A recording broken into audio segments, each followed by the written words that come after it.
আমি আশা করি আপনারা যারা ওয়াজ নসিহত শোনার অভ্যাস রাখেন আপনারা নিশ্চয়ই কোনো না কোনো ওয়াজ মাহফিল কোনো না কোনো আলেমের মুখে শুনে থাকবে যে হাদিস শরীফে রাসূল করিম সাল্লাল্লাহু আলাইহি ওয়াসাল্লাম বলেন, কাল হাসরের মাঠে একটি আদম সন্তানকেও নড়াচড়া করতে দেওয়া হবে, ঠাই জায়গায় দাঁড়িয়ে থাকতে হবে যতক্ষণ পর্যন্ত তাকে 5টি প্রশ্ন করা হবে। সমস্ত আদম সন্তানকে হাসরের মাঠে 5টি প্রশ্নের জবাব দিতেই হবে। প্রথম প্রশ্ন হলো আন উমারিহি ফিমা আফনা, দুনিয়ার জীবন কোন কাজে ব্যয় করেছ। 2 নম্বর প্রশ্ন হবে আন শাবাবিহি ফিমা আবলা, দুনিয়াতে যৌবন কালে কি করেছ। 3 নম্বর প্রশ্ন হবে দুনিয়ার জীবনে যত মাল যত সম্পদ উপার্জন করেছ, হালাল উপায়ে করেছ না হারাম উপায়ে করেছ। 4 নম্বর প্রশ্ন হবে দুনিয়ার জীবনের উপার্জিত মাল ধন সম্পদ কোন কাজে খরচ করেছ, হালাল কাজে খরচ করেছ না হারাম কাজে খরচ করেছ। 5 নম্বর প্রশ্ন হবে আল্লাহর হুকুম রাসূলের তরিকা যে পরিমাণ জানতে পেরেছ এর মধ্যে কি পরিমাণ আমল করেছ। হাদিসের সারমর্ম হল হাসরের মাঠে প্রথম প্রশ্ন হবে জীবন সম্পর্কে, দ্বিতীয় প্রশ্ন হবে যৌবন সম্পর্কে, পঞ্চম প্রশ্ন হবে আমল সম্পর্কে। মধ্যে আরো 2টা রইল না। 3 নম্বর এবং 4 নম্বর 2টি প্রশ্ন হবে মাল সম্পর্কে। 3 নম্বর প্রশ্নটাও হবে দুনিয়ার ধন সম্পদ সম্পর্কে। 4 নম্বর প্রশ্নটাও হবে দুনিয়ার ধন সম্পদ সম্পর্কে। 3 নম্বর প্রশ্ন হবে মালের আমদানি সম্পর্কে, আর 4 নম্বর প্রশ্ন হবে মালের রফতানি সম্পর্কে। সুতরাং 3 নম্বর 4 নম্বর 2টি প্রশ্ন একটি ব্যাপার মাল। 3 নম্বর প্রশ্ন মালের আমদানি করেছ হালাল না হারাম। 4 নম্বর প্রশ্ন মালের রফতানি, মাল খরচ করেছ ব্যয় করেছ হালাল কাজে না হারাম কাজে। তাহলে সর্বমোট 5টি প্রশ্নের মধ্যে 2টি প্রশ্নই হবে মাল সম্পর্কে। অথচ আমাদের সমাজের অনেক মুসলমান মনে করেন আমল ভালো করলেই, খারাপ আমল থেকে বিরত থাকলেই হাসরের মাঠে নাজাত পাওয়া যাবে, পার পাওয়া যাবে। নামাজ রোজা ইবাদত বন্দেগী এগুলি হলো নেক আমল। চুরি ডাকাতি রাহাজানি খুন খারাপি এগুলি হলো বদ আমল। নেক আমল করলেই, বদ আমল থেকে বাঁচলেই জাহান্নাম থেকে নাজাত পাওয়া যাবে। কিন্তু মালের আমদানি হালাল না হলে যে নাজাত পাওয়া যাবে না, হালাল কাজে খরচ না করলে যে হাসরের বিচারে নাজাত পাওয়া যাবে না, সেই জ্ঞান ধারণা, সেই কল্পনাও আমাদের সমাজের অনেক মুসলমানদের মধ্যে নেই। এজন্য একদিকে যেভাবে আমাদের নেক আমলগুলি করতে হবে,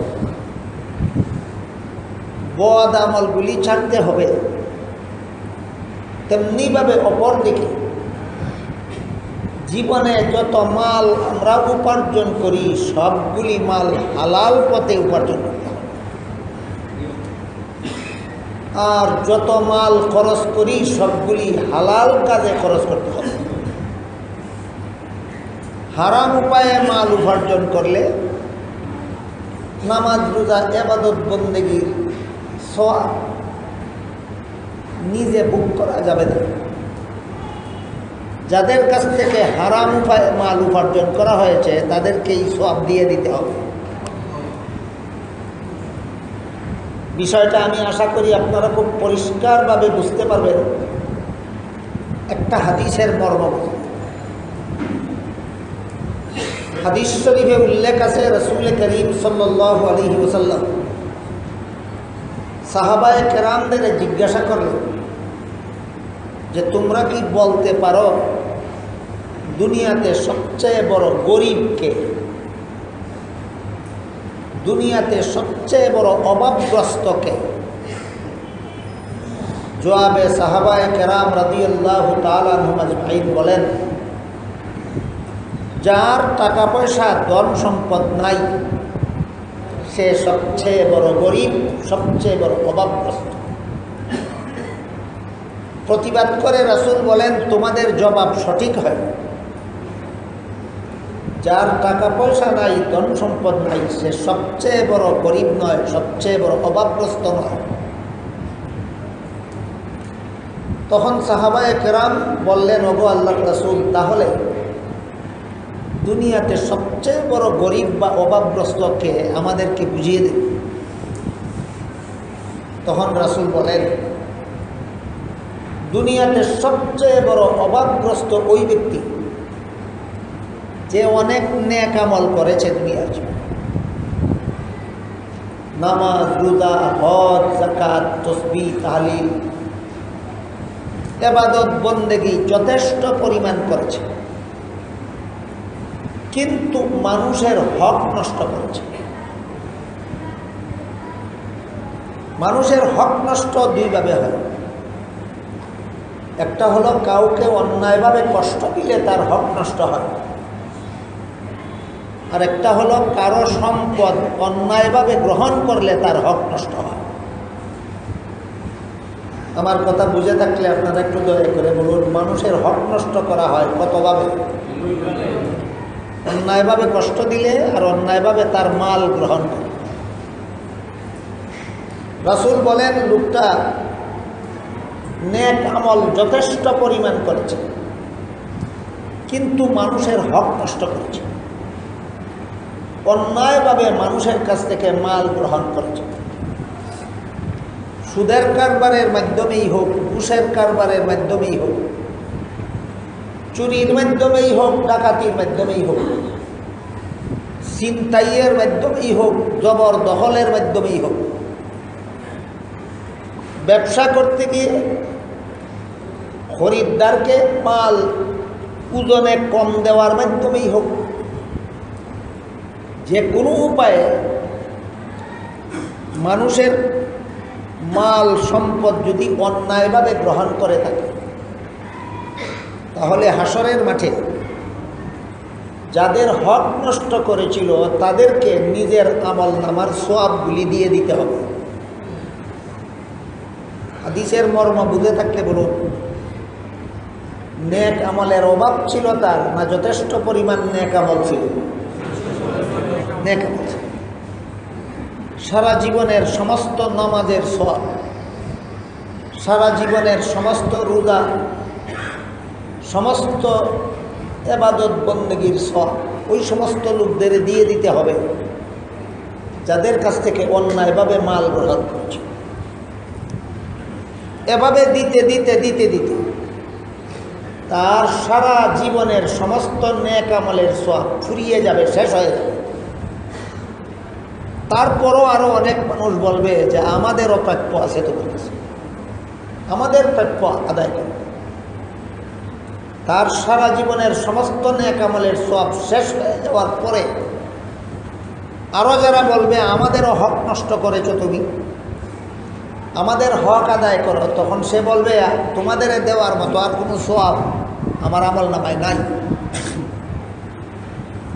আল্লাহ তখন তাকে বলবেন, তোমার আমল নামায় কোনো সওয়াব যদি আর না থাকে, তাহলে যাদের হক নষ্ট করেছিলে তুমি দুনিয়ার জীবনে, তাদের গুনাহ তুমি নিয়ে যাও। নিজের জীবনের নেক আমলের সওয়াবগুলি দিয়ে দিতে হলো, আর অপরের গুনাহগুলি নিজে নিতে হলো। এভাবে নিজের নেক আমলের সওয়াব অপরকে দিয়ে, অপরের গুনাহ নিজে নিয়ে যেই ব্যক্তি জাহান্নামে গিয়ে নিজের শাস্তিও ভোগ করবে, অপরের শাস্তিও ভোগ করবে, তার মতো কপাল পুরা, তার মতো অভাবগ্রস্ত কাঙ্গালি, তার মতো গরিব জগতে আর কেউ না। হাদিসের মর্মটা বুঝে থাকলে একটু দয়া করে বলুন, মানুষের মাল অন্যায়ভাবে গ্রহণ করলে, শুধু ইবাদত বন্দেগী নামাজ রোজা ঠিক মতে করলে এগুলির পুরস্কার নিজে পাওয়া যাবে না অপরকে দিয়ে দিতে হবে? তাহলে হাসরের বিচারে রেহাই পাওয়ার একমাত্র ব্যবস্থা নেক আমল আর লেনদেন হালাল করা। লেনদেন যাদের হালাল নাই তাদের নেক আমলের দ্বারা হাসরের বিচারে না যাবে। এই জন্য হাদিস শরীফে আল্লাহ রসুল বলেন, হাসরের মাঠে যে 5টা প্রশ্নের জবাব দিতে হবে প্রতিটি মানুষকে। প্রথম প্রশ্ন, দুনিয়ার জীবন কোন কাজে ব্যয় করেছ? দ্বিতীয় প্রশ্ন, যৌবনকালে কি করেছ? পঞ্চম প্রশ্ন, আমল কি করেছ? তৃতীয় আর চতুর্থ প্রশ্ন, মালের আমদানি করেছ হালাল না রপ্তানি করেছ হালাল? মালের আমদানি করেছ হালাল উপায়ে না হারাম? মাল রপ্তানি করেছ হালাল উপায়ে না হারাম উপায়ে? 2 প্রশ্ন হবে শুধু মাল সম্পর্কে, মাল সম্পর্কে। মালের আমদানিটাও হালাল হতে হবে, রপ্তানিটাও হালাল হবে। আমি কারো কাছ থেকে মাল নিতে হলে সেটাও হালাল উপায়ে নিতে হবে, আমি কাউকে মাল দিতে হলেও সেটা হালাল উপায়ে দিতে হবে। এই জন্য বলেছিলাম, আমাদের সমাজের অনেক মুসলমান মনে করে আমি যদি নামাজ রোজা ইবাদত বন্দেগী ভালোভাবে করি, আমি যদি সুদ ঘুষ মদ গাঞ্জা না খাই, তবেই আমার হাসরের মাঠে নাজাতের ব্যবস্থা হয়। রাসূল বলেন, কখনো নয়। 5 প্রশ্নের জবাব না দেওয়া পর্যন্ত একটা আদম সন্তানকেও নড়াচড়া করতে দেওয়া হবে না, স্থানান্তরিত হতে দেওয়া হবে। জীবন কোন কাজে বিলীন করেছ সেই প্রশ্নেরও জবাব দিতে হবে। যৌবনকালে কি করেছ সেই প্রশ্নেরও জবাব দিতে হবে। মালের আমদানি হালাল করেছ না হারাম সেই প্রশ্নেরও জবাব দিতে হবে। মালের রপ্তানি করেছ হালাল না হারাম সেই প্রশ্নেরও জবাব দিতে হবে। আমার কথা বুঝে থাকলে আপনারা একটু দয়া করে বলুন, আমলওয়ালা না খারাপ, এটুকুর দ্বারাই নাজাত না মালের আমদানি রপ্তানিও হালাল হতে হবে? আমদানি রপ্তানি হালাল। মাল আমদানি হালাল উপায়ে আমদানি করার যত পদ্ধতি আছে, এর মধ্যে একটা উল্লেখযোগ্য পদ্ধতি হলো ব্যবসা। হালাল ব্যবসা করলে এর মাধ্যমে মালের আমদানি হালাল হয়, আর মালের লেনদেন উভয়টা যত পদ্ধতিতে হারাম উপায়ে করা হয়, এর মধ্যে একটা উল্লেখযোগ্য পদ্ধতি হলো সুদের কারবার। ব্যবসায়ের মাধ্যমে মালের আমদানি রপ্তানি দুটোটা হয় হালাল, আর সুদের মাধ্যমে মালের আমদানি রপ্তানি দুটোটা হয় হারাম। আমার কথা বুঝে থাকলে বলুন, আমদানিও হালাল রপ্তানিও হালাল। কিসের মাধ্যমে? ব্যবসার মাধ্যমে। আমদানিও হারাম রপ্তানিও হারাম। কিসের মাধ্যমে? সুদের। এই জন্য ব্যবসায়ের আমদানি রপ্তানি হালাল কেন, আর সুদের কারবারের আমদানি রপ্তানি উভয়টা হারাম কেন, বিষয়টা আমাদেরকে একটু পরিষ্কারভাবে বোঝা দরকার। এবং এই বিষয়টা আপনাদেরকে বোঝাবার উদ্দেশ্যেই আমি আল্লাহর পবিত্র কোরআনে সূরাতুল বাকারা 275 নম্বর আয়াত তিলাওয়াত করেছে। আয়াত সবটুকু নয়, আয়াতের মধ্যভাগের একটা অংশ তিলাওয়াত করেছে। সেখানে আল্লাহ বলেন, আহাল্লাল্লাহুল বাইআ ওয়া হাররামার রিবা। ব্যবসাকে আল্লাহ হালাল করেছেন, সুদের কারবারকে করেছেন হারাম। এক আয়াতের একটা অংশের মধ্যে আল্লাহ এই দুইটা বিধান পরিষ্কারভাবে বলে দিয়েছেন। ব্যবসা হালাল, সুদ হারাম। ব্যবসা হালাল, সুদ হারাম। তাই হাদিস শরীফে রাসূল করিম সাল্লাল্লাহু আলাইহি ওয়াসাল্লাম বলেন, হালাল উপায়ে যারা ব্যবসা করে, আত-তাজিরুস সাদুকুল আমিন মা'আন নাবিয়্যিন ওয়াস সিদ্দীকিন ওয়াস শুহাদা ওয়াস সালিহিন। যে সমস্ত ব্যবসায়ীরা সত্যবাদী এবং আমানতদার, সত্যবাদিতার মাধ্যমে যারা ব্যবসা করে, আমানতদারির মাধ্যমে যারা ব্যবসা করে, আল্লাহর রাসূল বলেন এই সমস্ত ব্যবসায়ীদের হাসর হবে নবীগণের সাথে। এ সমস্ত ব্যবসায়ীদের হাসর হবে সিদ্দিকগণের সাথে। এ সমস্ত ব্যবসায়ীদের হাসর হবে শহীদগণের সাথে। যে সমস্ত ব্যবসায়ীরা সত্যবাদী এবং আমানতদার, সত্যবাদী এবং এই সত্যবাদিতা আর আমানতদারির দুইটা উদাহরণ শুনুন। ধরুন আপনি একজন কাপড়ের ব্যবসায়ী, ঢাকার থেকে মাল কিনে আনেন, আপনার সিলেটের দোকানে বিক্রি করেন। যেই লুঙ্গিটা আপনি কিনে আনলেন 200 টাকা, সেই লুঙ্গিটা আপনি বিক্রি করবেন 250 টাকা। তখন আপনার লাভ হবে কত? 50 টাকা। আপনি যদি খরিদ্দারকে বলেন 350 টাকা আমি কিনে এনেছি, তোমার কাছ থেকে লাভ নেব না, যত দামে কিনেছি তত টাকা দিয়ে নিয়ে যাও, এরকম মিথ্যা কথা কি অনেক ব্যবসায়ী বলে না? তাহলে সত্যবাদী ব্যবসায়ী না মিথ্যাবাদী ব্যবসায়ী? কি দরকার মিথ্যা কথাটা বলার? আমি যত দিয়া পারি আমি কিনে এনেছি, সেটা তোমার দরকার নাই। আমি 250 টাকার কমে বিক্রি করবো না, ইচ্ছা হইলে নাও, না হইলে না নাও। তাই সত্য কথা হইল।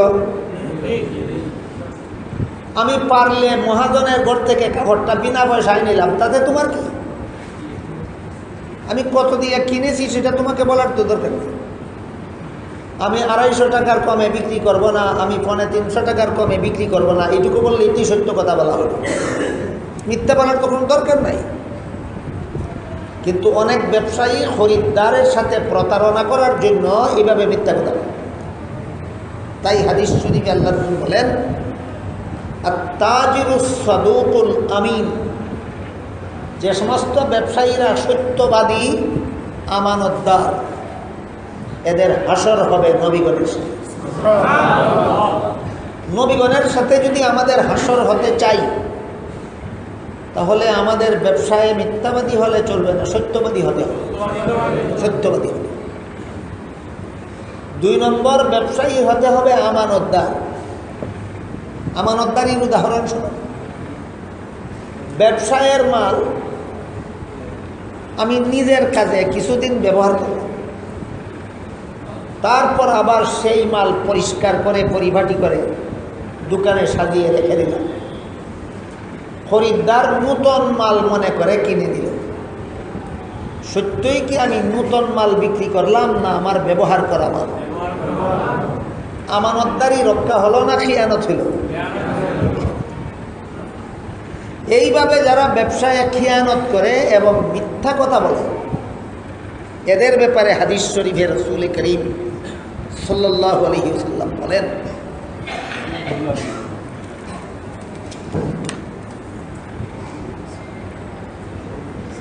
আত-তুজ্জারু ফুজ্জারুন ইয়াউমাল কিয়ামা। কিছু ব্যবসায়ী আছে যারা হাসরের মাঠে পাপিষ্ট বলে সাব্যস্ত হবে। কিছু ব্যবসায়ী আছে যারা হাসরের মাঠে পাপিষ্ট বলে সাব্যস্ত হবে। এরা কারা? যারা সত্যবাদী তার সাথে ব্যবসা করে, যারা আমানতদারি তার সাথে ব্যবসা করে। আর ব্যবসা যারা সত্যবাদী তার সাথে করে, আমানতদারির সাথে করে, তাদের হাসর হবে রাসূল বলেন নবীগণ, সিদ্দিকগণ, শহীদগণের সাথে। কাজেই যেমনভাবে নামাজ রোজা ইবাদত বন্দেগী করা জান্নাতে যাওয়ার পথ, তেমনিভাবে জীবনের উপার্জিত মালগুলি হালাল উপায়ে উপার্জন করাও জান্নাতে যাওয়ার পথ। নামাজ রোজা ইবাদত বন্দেগী না করলে যেমনভাবে জাহান্নামের শাস্তির যোগ্য হয়, মালের আমদানি রপ্তানি হালাল উপায়ে না করলেও জাহান্নামের শাস্তির যোগ্য হয়।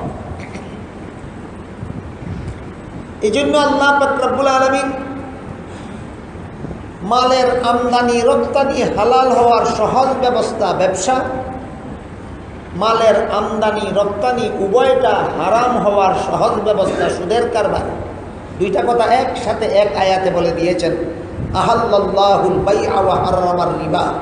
ব্যবসাকে আল্লাহ হালাল করেছেন, সুদের কারবারকে করেছেন হারাম। সুদা কথায় ব্যবসা হালাল, সুদ হারাম। আমাদের বোঝা দরকার ব্যবসা হালাল কেন আর সুদ হারাম কেন। যারা সুদের কারবার করে, সারা দুনিয়ার সমস্ত সুদের কারবারিদের সুদের পক্ষে যত যুক্তি আছে, এর মধ্যে একটা যুক্তিতে সবাই একমত। সারা দুনিয়ার সমস্ত সুদের কারবারিরা একটা যুক্তিতে একমত, সেটা হলো হাট থেকে যে লুঙ্গি আমি 200 টাকায় কিনে নিলাম, আমার দোকানে যদি সেই লুঙ্গি 250 টাকায় বিক্রি করি, পুঁজি খাটালাম কত টাকা, মুনাফা হাসিল করলাম কত টাকা। ব্যবসায় 200 টাকার পুঁজি খাটাবার পরে 50 টাকা মুনাফা নিলে যদি হালাল হয়, এমনি আমি আপনাকে 200 টাকা ঋণ দিলাম, ফেরত নিবার সময় 250 টাকা নিলাম, এখানে অত 200 টাকার পুঁজি খাটালাম, 50 টাকা মুনাফা অর্জন করলাম। ব্যবসায় 200 টাকার পুঁজি খাটিয়ে 50 টাকা মুনাফা নিলে যদি হালাল হয়, সুদের কারবারে 200 টাকার পুঁজি খাটিয়ে 50 টাকার মুনাফা নিলে হারাম হবে কেন? এটি হল সারা দুনিয়ার সমস্ত সুদের কারবারিদের সবচেয়ে বড় যুক্তি, সবচেয়ে বড় যুক্তি। আল্লাহ পাক রব্বুল আলামিন এই যুক্তির বিভিন্নমুখী জবাব দিয়েছে। এর মধ্যে একটা সংক্ষিপ্ত জবাব হলো আহাল্লাল্লাহুল বাইআ ওয়া হারামার রিবা। ব্যবসাকে আল্লাহ হালাল বলে ঘোষণা করেছেন, এই জন্য তার মুনাফাও হালাল। সুদের কারবারটাকেই আল্লাহ হারাম বলে ঘোষণা করেছেন, এই জন্য তার মুনাফাটাও হারাম। এই ব্যাপারটা আমরা অতি সহজে বুঝতে পারি একটা উদাহরণের মাধ্যমে। এক ব্যক্তি বিয়ে করল, বিবির সাথে মিলামিশা করল, ফলে একটা সন্তান জন্ম হইল। আপনারা কি মনে করেন সন্তানের জন্ম হারাম না হালাল? হালাল। আরেক ব্যক্তি বিয়ে ছাড়াই একটা নারীর সাথে মিলামিশা করল, তারও একটা সন্তান জন্ম হইল। ওই সন্তানের জন্ম হালাল না হারাম? প্রথম ব্যক্তিও একটা নারীর সাথে মিলামিশার ফলে সন্তান জন্ম দিল, দ্বিতীয় ব্যক্তিও একটা নারীর সাথে মিলামিশার মাধ্যমে সন্তান জন্ম দিল। প্রথম ব্যক্তির সন্তানের জন্ম হালাল কেন, দ্বিতীয় ব্যক্তির সন্তানের জন্ম হারাম কেন? একমাত্র জবাব, প্রথম ব্যক্তির মিলামিশা হালাল, এই জন্য তাদের সন্তানের জন্ম হালাল। দ্বিতীয় ব্যক্তির মিলামিশা হারাম, এই জন্য তাদের সন্তানের জন্ম হারাম। ঠিক যেমনভাবে যেখানে মিলামিশা হালাল হয় সেখানে সন্তানের জন্ম হালাল হয়, যেখানে মিলামিশা হারাম হয় সেখানে সন্তানের জন্ম হারাম হয়। তেমনিভাবে যেখানে কারবারটা হালাল হয় সেখানে তার মুনাফাটাও হালাল হয়, যেখানে কারবারটাই হারাম হয় সেখানে তার মুনাফাটাও হারাম। ব্যবসা জিনিসটাই হালাল, এই জন্য তার মুনাফাও হালাল। সুদের কারবারটাই হারাম, এই জন্য তার মুনাফাও হারাম। সুদখোরদের যুক্তির জবাব আল্লাহ কেমন চমৎকারভাবে দিয়েছেন, আপনারা কি পরিষ্কার বুঝতে পেরেছেন? আমি আশা করি আমার কথা বুঝে থাকলে আপনারা জবাব দিতে পারবেন। ব্যবসায়ের মুনাফা যদি হালাল হয়, সুদের মুনাফা হারাম হবে কেন? ব্যবসা জিনিসটাই হালাল, এই জন্য তার মুনাফাও হারাম। সুদের কারবারটাই হারাম, এই জন্য তার মুনাফাটাও হারাম। সুদখোরদের যুক্তির এক জবাব, আল্লাহ যত জবাব দিয়েছেন এর একটা জবাব। সুদখোরদের যুক্তির আরেক জবাবে আল্লাহ পাক রব্বুল আলামিন বলেন, ইয়া আইয়ুহাল্লাযীনা আমানুত্তাকুল্লাহা ওয়া যারু মা বাকিয়া মিনার রিবা ইন কুনতুম মুমিনিন فإن لم تفعلوا فأذنوا بحرب من الله ورسوله وإن تبتم فلكم رؤوس أموالكم لا تظلمون ولا تظلمون। এর অর্থ হলো, আল্লাহ বলেন, হে ঈমানদার, আল্লাহকে ভয় করো। আজকাল যে সমস্ত নাস্তিক মুরতাদ মুসলমান সমাজের ফাঁকে ফাঁকে আগাছার মতো গজায়, এরা কোরআনের যে কোনো কথার বিরুদ্ধে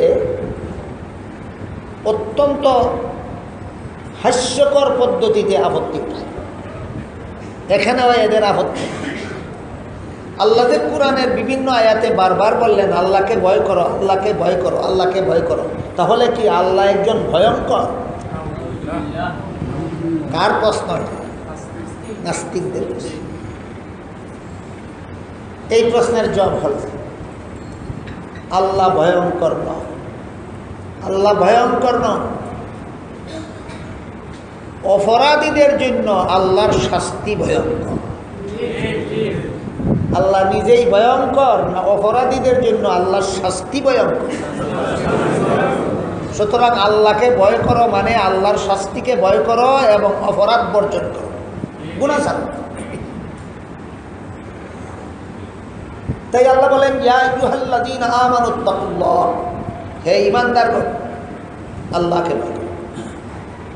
ওয়া যারু মা বাকিয়া মিনার রিবা, সুদের কারবারে যারা জড়িত তারা এই মুহূর্তেই সুদের কারবার বয়কট করো, সুদের কারবারের বাকি অংশ বন্ধ করো। ইন কুনতুম মুমিনিন, সত্যই যদি তোমরা মুমিন হয়ে থাকো। আর যদি তোমাদের অবস্থা এমন হয় একদিকে মুমিন হওয়ার দাবি করো, অপরদিকে সুদের কারবার না ছাড়ো, তাহলে তোমরা আল্লাহ এবং আল্লাহর রাসূলের বিরুদ্ধে যুদ্ধ করার জন্য তৈরি হয়ে যাও। সুদের কারবারীদের বিরুদ্ধে আল্লাহর পক্ষ থেকে যুদ্ধ ঘোষণা করা হয়েছে। ফাযানু বিহারবিন মিনাল্লাহি ওয়া রাসূলিহি।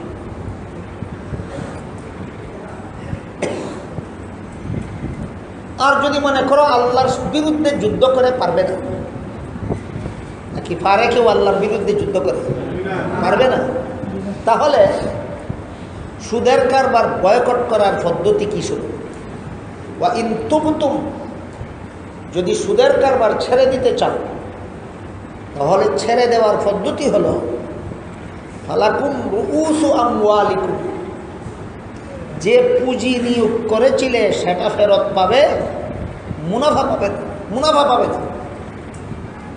আর যে মূলধন ঋণ হিসাবে গ্রহণ করেছিল সেটা ফেরত দেবে, মুনাফা দেবে না। একটা সুদের কারবারের প্রধান পক্ষ হয় দুইটা, একটা সুদের ঋণ দাতা আর একটা সুদের ঋণ গ্রহীতা।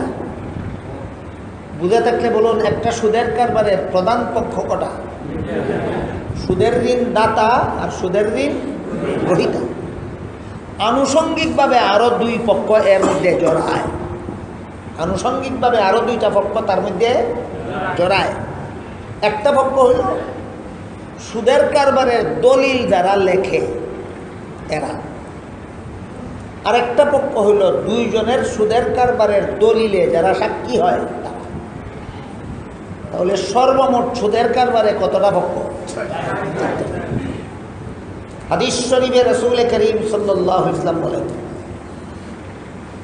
লানাল্লাহু আলা আকিলির রিবা ওয়া মুকিলিহি ওয়া কাতিবিহি ওয়া শাহিদিহি আও কামা ক্বালা আলাইহিস সালাতু ওয়াস সালাম।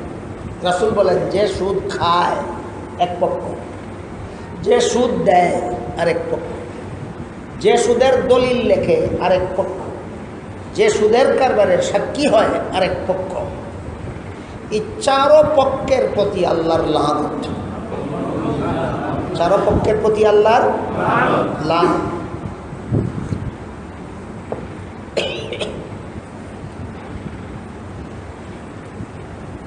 কেন লানত? আল্লাহ বলেন, ওয়াইন তুবতুম, তোমরা যদি সুদের কারবার বয়কট করতে চাও, সুদের কারবার যদি বর্জন করতে চাও, তাহলে বর্জন করার পদ্ধতি হলো যে পক্ষ ঋণ দিল সেই পক্ষ শুধু মূলধন ফেরত নেবে, মুনাফা নেবে না। যে পক্ষ ঋণ নিল সে শুধু মূলধন ফেরত দেবে, মুনাফা দেবে না। কারণ ঋণ দিয়ে মুনাফা নেওয়ার নাম সুদ। ঋণ দিয়ে মুনাফা নেওয়ার নাম সুদ। এখানে এসে সুদখোরেরা বলে, মুনাফাই যদি পেলাম না তাহলে ঋণ দেব কেন? এই আরেক যুক্তি সুদখোরদের। বিনা মুনাফায় আমি আমার টাকা অপরকে দেব কেন? এই প্রশ্নের দুই জবাব। এক জবাব হলো, অভাবগ্রস্ত, ঋণগ্রস্ত, বিপদগ্রস্ত আমার এক ভাইকে আমার সামর্থ্য অনুযায়ী ঋণ দেব সওয়াবের জন্য। বিনা মুনাফায় ঋণ দেব কেন? হাদিস শরীফে রাসূল করিম সাল্লাল্লাহু আলাইহি ওয়াসাল্লাম বলেন, যেই ব্যক্তি তার অভাবগ্রস্ত ভাইকে একটা নির্ধারিত মেয়াদের জন্য কিছু টাকা ঋণ দিল, যে মেয়াদের জন্য ঋণ দিল সেই মেয়াদের প্রতিদিন যত টাকা ঋণ দিল তত টাকা খয়রাত করার সওয়াব তার আমলনামায় লেখা হবে। মেয়াদ শেষ হওয়ার পরে যদি ঋণ গ্রহীতা অনুনয় বিনয় করে বলে, ভাই তোমার টাকাগুলি আমি জোগাড় করতে পারি নাই, আরেক দফা আমাকে সময় দাও, দ্বিতীয় দফার বর্ধিত সময়ে প্রতিদিন এর ডাবল টাকা খয়রাত করার সওয়াব তার আমলনামায় লেখা হবে। হাদিস বুঝা থাকলে বলুন, আমার টাকা একজন অভাবগ্রস্ত বিপদগ্রস্তকে আমি বিনা মুনাফায় ঋণ দেব কেন? এই সুদখোরদের প্রশ্নের এক জবাব, ঋণ দেব কেন? সওয়াবের জন্য। বলুন, কোনো মুসলমান কোনো বিপদগ্রস্তকে ঋণ দেবে তার রক্ত শোষণের জন্য, তার কাছ থেকে মুনাফা গ্রহণের জন্য, না নিজের সওয়াব হাসিল করার জন্য? দুই নম্বর কারণ, বিনা মুনাফায় ঋণ দেব কেন? সেবার জন্য। এটাও একটা গরিবের সেবা। ধনীদের পক্ষ থেকে গরিবদেরকে সেবা করার পদ্ধতি দুইটা। ধনীদের পক্ষ থেকে গরিবদেরকে সেবা করার পদ্ধতি দুইটা। নাম মনে রাখবেন, একটা পদ্ধতি হলো দাবি মুক্ত দান। দাবি মুক্ত, তোমাকে দান করে দিলাম, আমার কোনো দাবি দেওয়া নাই, আমাকে আর ফেরত দিতে হবে না, এটার নাম দাবি মুক্ত দান। দুই নম্বর পদ্ধতি হলো মুনাফা মুক্ত ঋণ। আমার কথা বুঝে থাকলে বলুন, ধনীদের পক্ষ থেকে গরিবদেরকে সেবা করার পদ্ধতি কোটা? একটার নাম দাবি মুক্ত দান আর একটার নাম মুনাফা মুক্ত ঋণ। তাহলে বিনা মুনাফায় ঋণ দেব কেন? সেবার জন্য। বিনা মুনাফায় ঋণ দেব কেন? এক নম্বর জব সওয়াবের জন্য, দুই নম্বর জব সেবার জন্য। সুদখোরদের প্রশ্ন হলো, বিনা মুনাফায় ঋণ দেব কেন? সুদের কারবার বয়কটকারীদের জবাব দুইটা, এক নম্বর সওয়াবের জন্য, দুই নম্বর সেবার জন্য। বলুন আপনারা, মুনাফা মুক্ত ঋণ দেব কেন? সওয়াবের জন্য, আমার নিজের সওয়াবের জন্য, আমার অভাবগ্রস্ত ভাইয়ের সেবার জন্য। সুদি কারবারিদের সোয়াবেরও দরকার নাই, সেবারও দরকার নাই। তুমি বাঁচবে না মরবে সেটা আমার দেখার ব্যাপার না। তোমার অভাব গেল না রইল সেটা আমার দেখার ব্যাপার না। তুমি কত বড় বিপদে পড়ে আমার কাছে ঋণ নিতে আসছো সেটা আমার দেখার ব্যাপার নাই। আমার কাছ থেকে ঋণ নিতে হলে মুনাফা কত দিবে আগে সাব্যস্ত করো, যে সেবা না শোষণ। আল্লাহ পাক রব্বুল আলামিন বলেন সুদের কারবার, সুদি মুনাফা হারাম কেন? কারবারটাই হারাম, এই জন্য মুনাফাও হারাম। এক জবাব। 2 নম্বর, সুদের কারবার হারাম কেন? সুদের কারবারের মাধ্যমে ধনীদের পক্ষ থেকে গরিবদেরকে শোষণ করা হয়।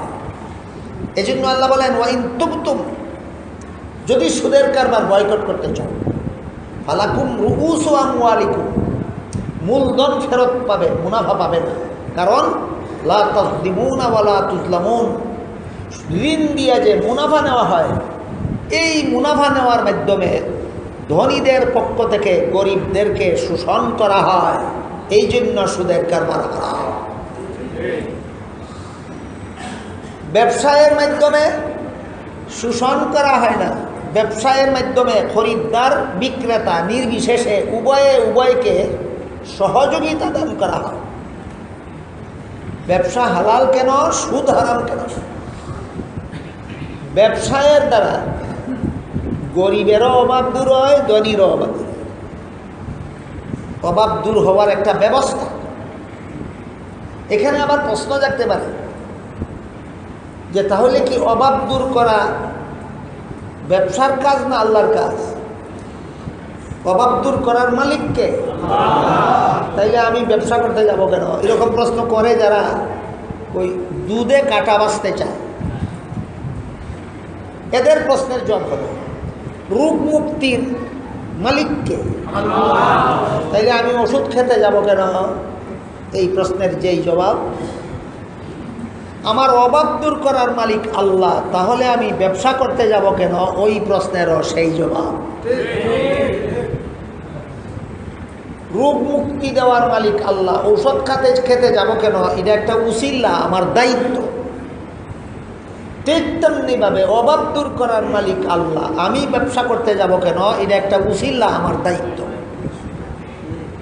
উসিলা অবলম্বন করার জন্য, দায়িত্ব পালন করার জন্য যেভাবে আমি ঔষধ ব্যবহার করি, ঠিক তেমনিভাবে উসিলা গ্রহণ করার জন্য, দায়িত্ব পালন করার জন্য আমি ব্যবসা করি। এর উসিলায় আল্লাহ আমাকে অভাব দূর করে দিবেন, এর উসিলায় আল্লাহ আমাকে রোগ মুক্তি দান করবেন। তো ব্যবসার দ্বারা ধনীদেরও অভাব দূর হয়, গরিবদেরও অভাব দূর হয়। এই জন্য ব্যবসা হালাল। সুদের কারবারের দ্বারা ধনী আরো ধনী হয়, গরিব আরো গরিব হয়। এই জন্য সুদের কারবার হারাম। দুইটা কথা পরিষ্কারভাবে বোঝা দরকার যে ব্যবসার দ্বারা ধনীরও অভাব দূর হয় কিভাবে, গরিবেরও অভাব দূর হয়। আর সুদের কারবারের দ্বারা ধনী আরো ধনী হয় কিভাবে, আর গরিব আরো গরিব হয় কিভাবে। এই দুই কথার পার্থক্য না জানার কারণেই বর্তমান সমাজের অনেক মুসলমান হালাল ব্যবসায় না গিয়া সুদের কারবারে যায়। অথচ হালাল ব্যবসায়ীদের হাসর হবে নবীগণের সাথে। হালাল ব্যবসায়ীদের হাসর হবে নবীগণের সাথে।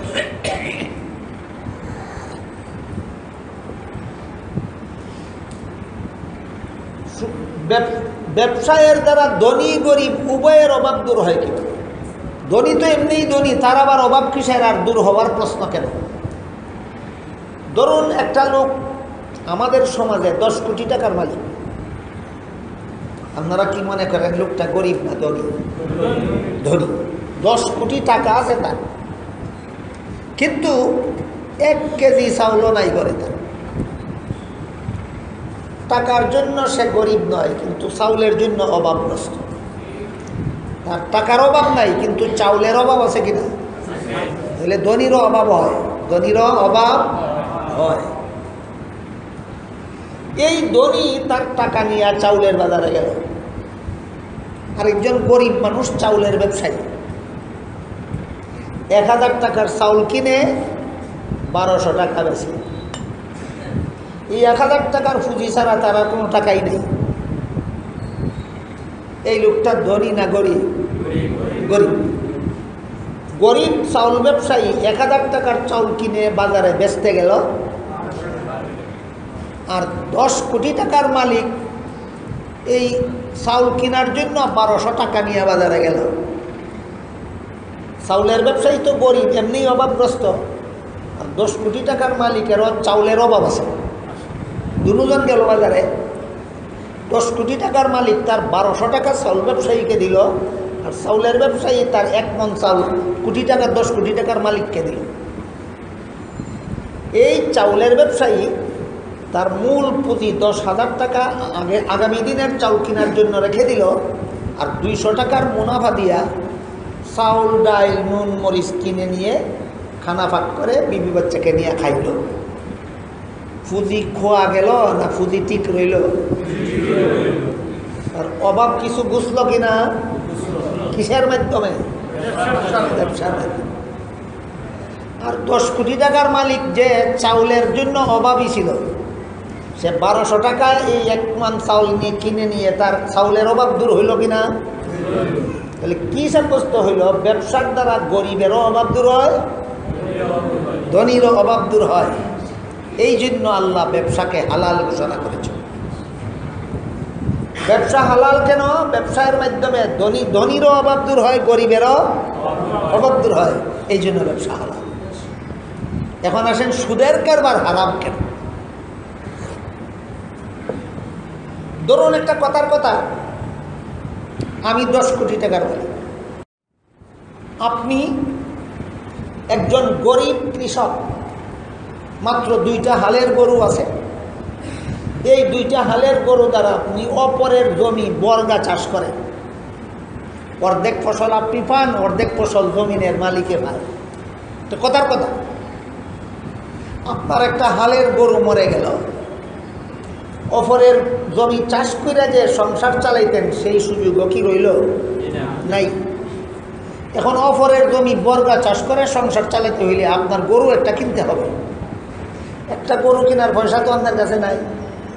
আমার 10 কোটি টাকা আছে, আপনি আসলেন আমার কাছে ঋণ নেওয়ার জন্য, আমাকে 20,000 টাকা ঋণ দিন, আমি হাল চাষ করে ফসল ফলাবার পর ফসল বিক্রি করে আপনার টাকা পরিশোধ করে দেব।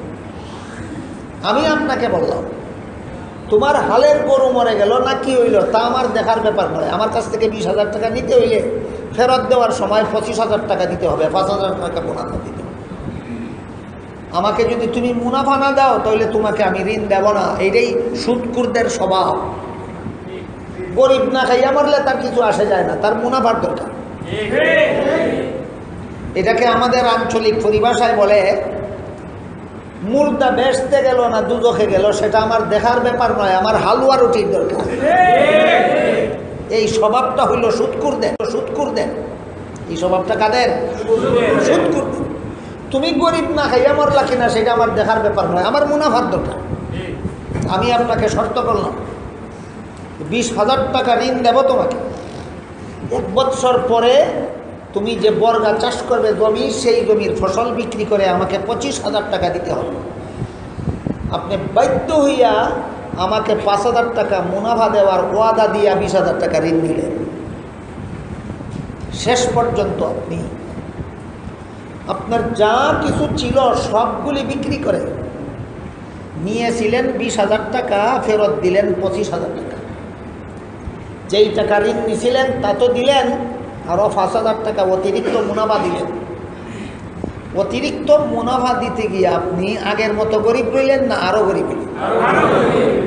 আর আমি তো আগের থেকেই ধনী, এর মধ্যে আবার 20,000 টাকা দিয়ে 5,000 টাকা মুনাফাও পাইলাম, আগের মতো ধনী রইলাম না আরও ধনী হইলাম? তাহলে সুদের কারবারের দ্বারা কি হয়? গরিব আরও গরিব হয়, ধনী আরও ধনী হয়। আমার ভাষায় বলি, বড়টা আরও বড় হয়, মরাটা আরও মরে।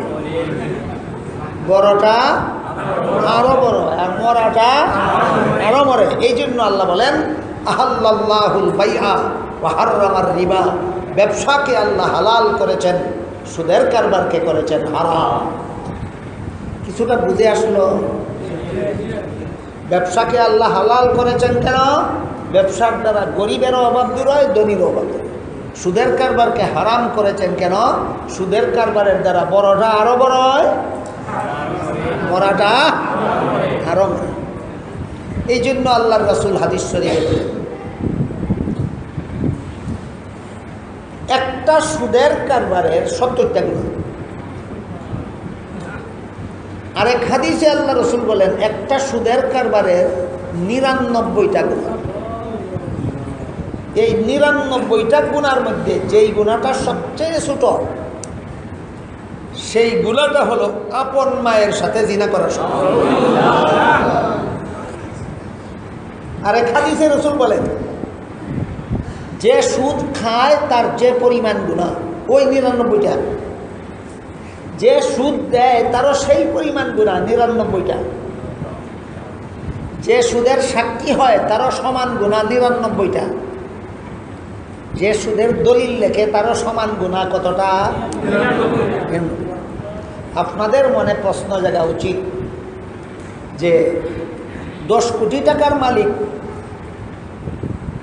সুদের কারবার করে মুনাফা হাসিল করলো, তার আমল নামায় ৯৯টা গুনাহ লেখা হইল, ভালো কথা। বিপদগ্রস্ত লোকটা বিপদে পড়ে মুনাফা দিল, তার কেন ৯৯টা গুনাহ হবে? ধনী লোকটা তো এমনিই ধনী, আরো সুদের কারবারের মাধ্যমে আরো বড় ধনী হওয়ার চেষ্টা করলো কেন? এই কারণে তার ৯৯টা গুনাহ। গরিব লোকটা তো বিপদে পড়ে সুদে মুনাফা দিয়ে ঋণ নিল, তার কেন ৯৯টা গুনাহ হবে? এর কারণ হলো তুমি মরাটা আরো মরতে গেলা কেন? এই জন্য তোমার গুনাহটা। বড়টা আরো বড় হতে চায় কেন? এই জন্য তারও ৯৯টা গুনাহ। তুমি মরাটা আরো মরতে গেলে কেন? এই জন্য তোমারও ৯৯টা গুনাহ। কথা বুঝলেন কিনা দেখুন।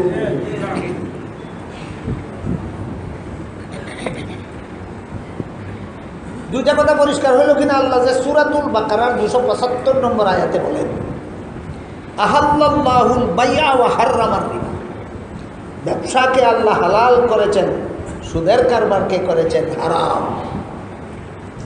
সুদের ব্যবসা হালাল কেন? দেখি জবাব নিয়ে বাড়িতে যেতে পারেন কিনা। ব্যবসা হালাল কেন? এর মাধ্যমে গরিবেরও অভাব দূর হয়। সুদের কারবার হারাম কেন? এর মাধ্যমে বড়টা আরো বড় হয়, মরাটা আরো।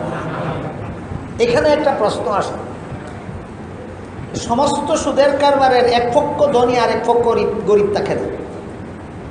আজকাল অনেক সুদের কারবার এমন আছে যে লেনদেনকারী উভয় পক্ষ ধনী থাকে।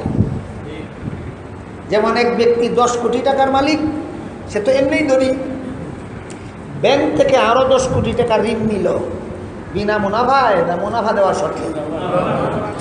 এই লোক তো মরাটা আরো মরতে গেছে না, এটা তো সুদের ঋণ সুদি মুনাফা দিয়া আরো বড় হইতে গেছে।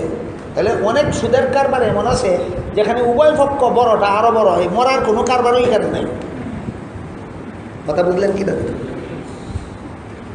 তাহলে সুদের কারবারের দ্বারা শুধু বড়টা আরো বড় হয় আর মরাটা আরো মরা, এই যুক্তি তো কাটলো না। 10 কোটি টাকার মালিক যেই লোক, সেই লোক যদি ব্যাংক থেকে আরো 10 কোটি টাকা ঋণ নেয়, দেখি মরাটা আরো মরতে গেল না তো? তাহলে আগের যুক্তি খাটলো কোথায়? এই প্রশ্নের জবাবে মুফাসসিরিনে কেরাম লেখেন, তুমি তো বিপদে পরে ঋণ করছো না, তুমি ঋণ করছো ব্যবসা করার জন্য, শিল্প প্রতিষ্ঠান গড়ে তোলার জন্য। আর যে ঋণ দিছে সেও ঋণ দিছে তোমার ব্যবসায়ের জন্য। কাজেই ব্যবসার নীতিমালা হলো একজনে ব্যবসা করে আর একজনে পুঁজি খাটায়, এই তো দুইজনে মিলে ব্যবসা হয়। কোনো ব্যবসায়ী নিজের পুঁজি দিয়া নিজে ব্যবসা করে, আর কোনো ব্যবসায়ী নিজের পুঁজি না টাকায় অপরের কাছ থেকে পুঁজি নেয় আর ব্যবসা করে নিজে। এই ব্যবসায় অংশীদার কজন? দুইজন। যে ব্যবসা করে সে একজন, আর যে পুঁজি দিল সে আরেকজন। দুইজনে মিলে ব্যবসা করে। মুনাফা হইলে পুঁজিদাতা মুনাফা দিবে, অর্ধেক 50-50। ক্ষতিগ্রস্ত হইলে আপনাদের বিবেকে কি কয় যেই লোকটা পুঁজি খাটাইয়া মুনাফা পাইলে অর্ধেক মুনাফা হইলে অর্ধেক মুনাফা পায়, এই লোকটা পুঁজি খাটাইয়া ক্ষতিগ্রস্ত হইলে ক্ষতি একতরফা যাওয়া দরকার না, ক্ষতিটাও উভয় পক্ষে যাওয়া দরকার। কিন্তু সুদের কারবারিরা এই যে 10 কোটি টাকা ঋণ দিল, তোমার ব্যবসা ক্ষতিগ্রস্ত হইলে আমি দায়ী না, মুনাফা হইলে আমাকে অংশ দিতে হবে। এটা কোন বিচার না অবিচার? এই অবিচারের কারণে ধনী লোকেরাও যদি সুদের ঋণ নেয় তবুও হারাম, এই অবিচারের কারণে। কথাটা কি আপনারা বুঝতে পারলেন? এই অবিচারের কারণে হারাম। উর্দু ভাষায় একটা প্রবাদ আছে, তেরে জুহে মেরে হ্যাঁ, মেরে জুহে হ্যাঁ। তোমার যদি মুনাফা হয় ব্যবসায়, আমি যেহেতু পুঁজি খাটাইলাম এই জন্য মুনাফার 50 আমি পাব। তোমার যদি ব্যবসা ক্ষতি হয়, তাহলে আমি যে পুঁজি খাটাইলাম এই জন্য ক্ষতির অংশ আমি নেব না। এটা কি নিরপেক্ষ বিচার না একতরফা অবিচার? এই একতরফা অবিচারের কারণে সুদের ঋণ যদি ধনিয়ে নেয় তবুও হারাম। একতরফা অবিচারের কারণে সুদের ঋণ যদি ধনী লোকেরা গ্রহণ করে তবুও হারাম। তাই আল্লাহ পাক রব্বুল আলামিন বলেন, আল্লাযীনা ইয়াকুলুনার রিবা লা ইয়াকুমুনা ইল্লা কামা ইয়াকুমুল্লাযী ইয়াতাখাব্বাতুহুশ শাইতানু মিনাল মাস, যালিকা বিআন্নাহুম ক্বালু ইন্নামাল বাইউ মিসলুর রিবা ওয়া আহাল্লাল্লাহুল বাই'a ওয়া হাররামার রিবা ফামান জাআহু মাউইযাতুম মির রাব্বিহি ফান্তাহা ফালাহু মা সালাফ ওয়া আমরুহু ইলাল্লাহ ওয়া মান আদা ফাউলাইকা আসহাবুন নার হুম ফিহা খালিদুন। এই আয়াতের তরজমাটা বলে আজকের মতো কথা শেষ করার চেষ্টা করি। আল্লাহ বলেন, আল্লাযীনা ইয়াকুলুনার রিবা, এর অর্থ হইল যারা সুদ খায়। যারা সুদ খায় কইলেন কেন? সুদের টাকা চিবাইয়া খায় না সুদের টাকা দিয়া বিল্ডিংও বানায়? খাইল কো? আল্লাহ খায় কইলেন কেন? সুদ শব্দের সাথে খাওয়ার সম্পর্ক কি? এই প্রশ্নের জবাবে মুফাসসিরিনে কেরাম লেখেন, দুইটা ছেলে যদি একটা চকলেট নিয়ে কারাকারি লাগে, ছেলেফেলেরাই যখন কারাকারি লাগে কিনা, দুইটা ছেলে যদি একটা চকলেট নিয়ে কারাকারি লাগে, যতক্ষণ পর্যন্ত চকলেটটা একটা ছেলের হাতে থাকে ততক্ষণ পর্যন্ত আরেকটা ছেলে কেড়ে নেওয়ার সম্ভাবনা বাকি থাকে। কিন্তু একটা ছেলে যদি এত বড় চালাক হয় যে চকলেট হাতে রাখে না, মুখে দিয়ে গিল্লা ফেলে, তাহলে দ্বিতীয় ছেলে আরও নিতে পারবে। যেমনভাবে কোনো জিনিস খেয়ে ফেললে আর কেউ নেওয়ার সম্ভাবনা বাকি থাকে না, ঠিক তেমনিভাবে সুদখোরের দল যদি তোমার পুঁজি নিয়োগ করতে পারে, তাহলে তোমার মুনাফা আর কেউ ফিরাইতে পারবে না, মুনাফা না নিয়ে তোমাকে ছাড়বে না। আমি কুমিল্লার এক জায়গায় গেছিলাম কয়েক বছর আগে সম্মেলনে। সেখানে গিয়া দেখলাম এক ধনী এক গরিব ঋণের মুনাফার শর্তে ঋণ দিছিল। গরিব লোকটা মূল ঋণ পরিশোধ করেছে, মুনাফাও পরিশোধ করেছে, সামান্য পয়সা মুনাফার বাকি আছে পরিশোধ করা। হাতে ধরে পায়ে ধরে মাফ চায়, ভাই মূলধন ফেরত দিলাম, মুনাফাও দিলাম, কিছু টাকা বাকি, আমাকে মাফ করে দাও। সুদখোর গরিব লোকটাকে বলে, কবরও গেলে ফিরিস্তা যে আমারে গুড় যদি মারবো কিছু কম মারবে না তো? তাইলে তোমার কাছ থেকে মুনাফা কিছু কম নিব কেন? চিন্তা করে দেখেন সুদখোরের অন্তর কত পাষাণ হয়ে থাকে। এবং জেনে শুনে ফিরিস্তা যে মারবো গুড় যদি কবরে, এই বিশ্বাসও আছে। ফিরিস্তা মারে সময় তো কম মারতো না, তো তোমার কাছ থেকে মুনাফা কম নেব কেন? এই জন্য সুদখোরের মুনাফার থেকে কেউ রেহাই পাইতে পারে না, যেমনভাবে চকলেট কাইরে নিয়ে গিল্লে ভালাইলে আর কেউ নিতে পারে না। এই তথ্যটা বোঝাবার জন্য আল্লাহ যারা সুদ নেয় না কইয়া যারা সুদ খায় কিছু, আল্লাযীনা ইয়াকুলুনার রিবা লা ইয়াকুমুনা ইল্লা কামা ইয়াকুমুল্লাযী ইয়াতাখাব্বাতুহুশ শাইতানু মিনাল মাস। আল্লাহ বলেন যারা সুদ খায় এরা আমার গরিব বান্দাদেরকে নিয়ে মস্তানি করে। কি মস্তানি? তুমি না খাইয়া মারলে আমার কিছু আসে যায় না, আমার ঋণ নিলে মুনাফা দিতেই হবে, এই হলো মস্তানি। আল্লাহ পাক রব্বুল আলামিন বলেন এই জন্য সুদখোরের দলকে আমি হাসরের মাঠে মস্তান বানাইয়া উঠাইব। জিন বুতে ধরলে যেমন ভাবে মানুষ পাগল হয়ে যায় কিন্তু তারে আঘাত করলে ব্যথা টের পায়, ঠিক তেমনিভাবে সুদখোরের দলকে আমি হাসরের মাঠে বুতে ধরা মাতালের মতো মস্তান বানাইয়া রাখব। যেহেতু তারা দুনিয়াতে আমার গরিব বান্দাদের সাথে মস্তানি করেছিল, এই মস্তানির বিচারটা মস্তান বানাইয়া করবো হাসরে। হাদিস শরীফে রাসূল করিম সাল্লাল্লাহু আলাইহি ওয়াসাল্লাম বলেন হাসরের মাঠে এক একটা সুদখোর যে দাঁড়াবে, এক একটা সুদখোরের পেট হবে বিশাল গুদামের সমান মোটা। হাসরের মাঠে দাঁড়াবে যে সমস্ত সুদখোরেরা, এক একটা সুদখোরের পেট হবে এক একটা বিশাল গুদামের সমান মোটা। সুদখোরের পেট হাসরের মাঠে এত মোটা হবে কিভাবে? রাসূল বলেন অসংখ্য বিচ্ছু আর অগণিত অজগর সাপ তার পেটে ঢুকাইয়া হাসরের মাঠে দাঁড় করবে। শত শত হাজার হাজার অজগর সাপ যেই পেটে ঢুকানো হবে, এই পেটটা কত মোটা হবে আপনারাই আন্দাজ করেন। এই হাসরের মাঠে বিচারের আগেই সুদখোরের এই শাস্তি কেন? আমার গরিব বান্দাদেরকে নিয়ে মস্তানি করেছিল। আবার মস্তানির পক্ষে যুক্তিও দেয় ব্যবসায়ের মুনাফা যদি হালাল হয় সুদের মুনাফা হারাম হবে কেন? এই যুক্তির জবাবে আল্লাহ বলেন ব্যবসা কারবারটাই হালাল, এই জন্য তার মুনাফাও হালাল, সুদের কারবারটাই হারাম, এই জন্য তার মুনাফাও হালাল। তারপর আল্লাহ বলেন ফামান জাআহু মাউইযাতুম মির রাব্বিহি ফান্তাহা ফালাহু মা সালাফ।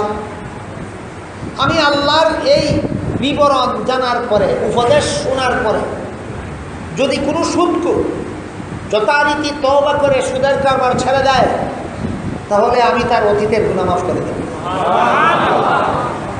ওয়ামান আদা ফাউলাইকা আসহাবুন নার। কিন্তু আমি আল্লাহ সুদের কারবারকে হারাম ঘোষণা দেওয়ার পরও যারা এটাকে বৈধ প্রমাণের চেষ্টা করে, সুদের কারবারকে বৈধ প্রমাণের চেষ্টা যারা করে, আল্লাহ বলেন তারা চিরকালের জন্য জাহান্নামী হবে। অথচ হাদিস শরীফে আল্লাহ রাসূল বলেন মান কানা ফি কলবিহি মিসকালু হাববাতিন মিন খারদালিন মিন ঈমান দাখালাল জান্নাহ। যার অন্তরে সরিষার বিন্দু পরিমাণ ঈমানও থাকবে সেও কোনো না কোনো দিন জান্নাতে যাবে। আর সুদের কারবারকে যারা বৈধ প্রমাণের চেষ্টা করবে, আল্লাহ সূরাতুল বাকারার 275 নম্বর আয়াতের শেষের অংশে বলেন এরা চিরকালের জন্য জাহান্নামে যাবে। সারমর্ম হলো সুদের কারবারকে বৈধ প্রমাণের চেষ্টা করলে ঈমানের লেশ মাত্র থাকে না, বেঈমান হয়ে যায়। আল্লাহ পাক রব্বুল আলামিন আপনাদের আমাদের সবাইকে কাল হাসরের বিচারে 3 নম্বর এবং 4 নম্বর প্রশ্নের জবাবে যেন ধরা না পড়ি। 3 নম্বর প্রশ্ন হবে মাল উপার্জন করেছ হালাল না হারাম। 4 নম্বর প্রশ্ন হবে মাল খরচ করেছ হালাল কাজে না হারাম কাজে। এই 2 প্রশ্নে যেন ধরা না পড়ি, এই জন্য দুনিয়ার জীবনের সকল মাল হালাল উপায়ে আমদানি করা দরকার, সকল মাল হালাল কাজে খরচ করা দরকার। হালাল কাজে মাল খরচ করার খাত আল্লাহ 3টা নির্ধারণ করে দিয়েছে। উপার্জিত মাল আমদানিও করতে হবে হালাল উপায়ে, খরচও করতে হবে হালাল কাজে। উপার্জিত মাল হালাল কাজে খরচ করার খাত আল্লাহ 3টা নির্ধারণ করে দিয়েছে। 1 নম্বর নিজের সংসারের দরকারে খরচ করো, সবচেয়ে বেশি সব। ধর্মের কাজে সাহায্য করলে যে পরিমাণ সওয়াব, সংসারের দরকারে যে খরচ হয় ওইটাতে এর চেয়ে বেশি সওয়াব। গরিব মিসকিনকে দান করলে যে পরিমাণ সওয়াব, নিজের বিবি বাচ্চাকে খাওয়াইলে তার চেয়ে বেশি চলে। এই কথা শুনলে আবার অনেকে বলে তাহলে আমি বেশি সোয়াবের কাজেই খরচ করবো, কম সোয়াবের কাজে আর খরচ করবো।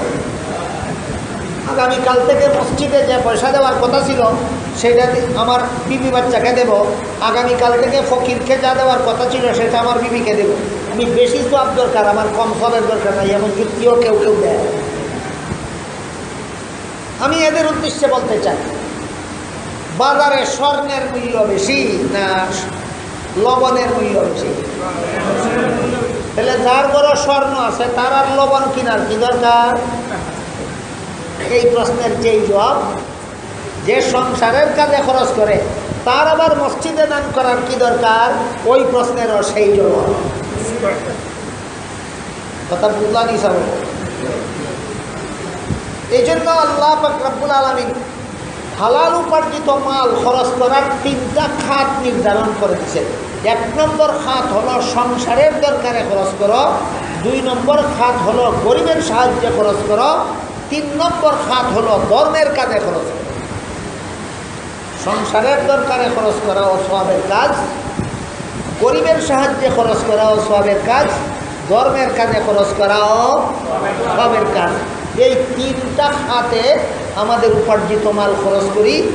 চতুর্থ কোনো খাতে যদি খরচ না করি তাহলে হাসরের মাঠে 4 নম্বর প্রশ্নে ধরা পড়তে হবে না। বুঝে থাকতে বলুন, উপার্জিত মাল কত খাতে খরচ করলে হালাল হয়?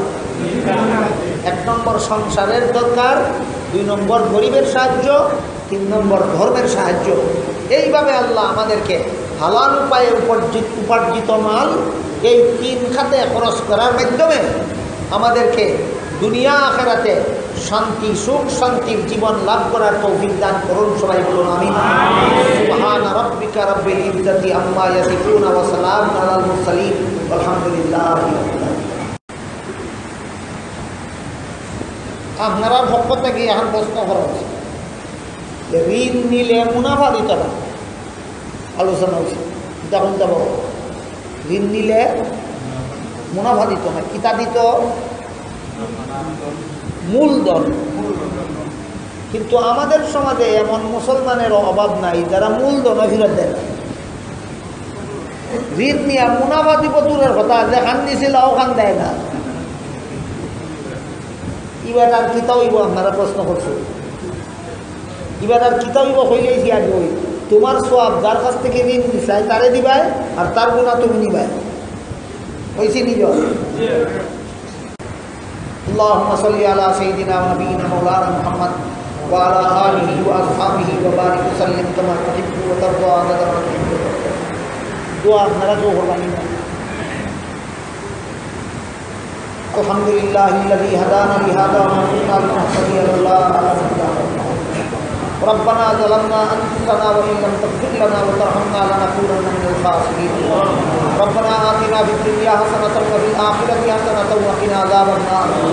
يا الله এই মুবারক সম্মেলনে কবুল আর মঞ্জুর করুন। ইয়া আল্লাহ এখানে কোরআন হাদিস থেকে যা কিছু আলোচনা হইল আমরা বুঝার আর আমল করার তৌফিক দান করুন। ইয়া আল্লাহ এই সম্মেলনের উসিলায় আমরা জিন্দেগানে হেদায়েত করুন। ইয়া আল্লাহ সমস্ত মুমিন মুসলমান জিন্দেগানে নাজাত দান করুন। ইয়া আল্লাহ আমার কাছে যারা যত রকমের দোয়া দরখাস্ত করছেন প্রত্যেকের নেক দোয়ারে কবুল আর মঞ্জুর করুন। ইয়া আল্লাহ যারা যত আশা নিয়ে হাত উঠাইছি প্রত্যেকের নেক বাসনারে কবুল আর মঞ্জুর করুন। ইয়া আল্লাহ 5 প্রশ্নের জবাব নিয়ে দুনিয়ার থেকে বিদায় হওয়ার তৌফিক দান করুন। ইয়া আল্লাহ হারাম কামাই করিয়া যেন দুনিয়ার থেকে বিদায় না হই। ইয়া আল্লাহ হারাম কাজে খরচ করিয়া যেন দুনিয়ার থেকে বিদায় না হই। ইয়া আল্লাহ আমাদেরকে গুনাহগার অবস্থায় আজরাইলের সাথে সাক্ষাৎ করাইন। ইয়া আল্লাহ আজরাইলের সাথে সাক্ষাৎ হওয়ার আগে আগে সকল প্রকার গুনাহ যথারীতি তওবা করিয়া মাফ করাইবার তৌফিক দান করো। ইয়া আল্লাহ মরণকালে আমাদের কলিমা নসিব করো। ইয়া আল্লাহ কবরে আমাদের সওয়ালের জবাব দেওয়ার তৌফিক দান করো। কবরের আযাব থেকে আমাদেরকে রেহাই দান করো। ইয়া আল্লাহ হাসরের মাঠে আমাদেরকে তোমার ছায়ার নিচে ছায়া দান করো। ইয়া আল্লাহ তোমার আরশের ছায়ার নিচে আমাদের ছায়া দান করো। ইয়া আল্লাহ হাসরের মাঠে নবীর শাফাআত আমাদের নসিব করো। ইয়া আল্লাহ হাসরের মাঠে নবীর হাউদে কাউসারের পানি আমাদের নসিব করো। ইয়া আল্লাহ হাসরের মাঠে আমাদের হিসাব কঠিন করিও না। ইয়া আল্লাহ, ইয়া আল্লাহ হাসরের মাঠ থেকে পুলসিরাতের পুল পার হবার তৌফিক দান করো। ইয়া আল্লাহ জাহান্নাম থেকে আমাদের রেহাই দান করো। ইয়া আল্লাহ আমাদেরকে জান্নাতুল ফিরদাউসের ঠিকানা দান করো। ইয়া আল্লাহ আমাদের পক্ষ থেকে লাখ লাখ কোটি কোটি দুরুদ সালাম হযরত রাসূল করিম সাল্লাল্লাহু আলাইহি ওয়াসাল্লামের রওজা শরীফে পৌঁছে দাও। ربنا تقبل منا انك انت السميع العليم وتب علينا انك انت التواب الرحيم وسبحان ربك رب العزة عما يصفون وسلام على المرسلين والحمد لله رب العالمين آمين برحمتك يا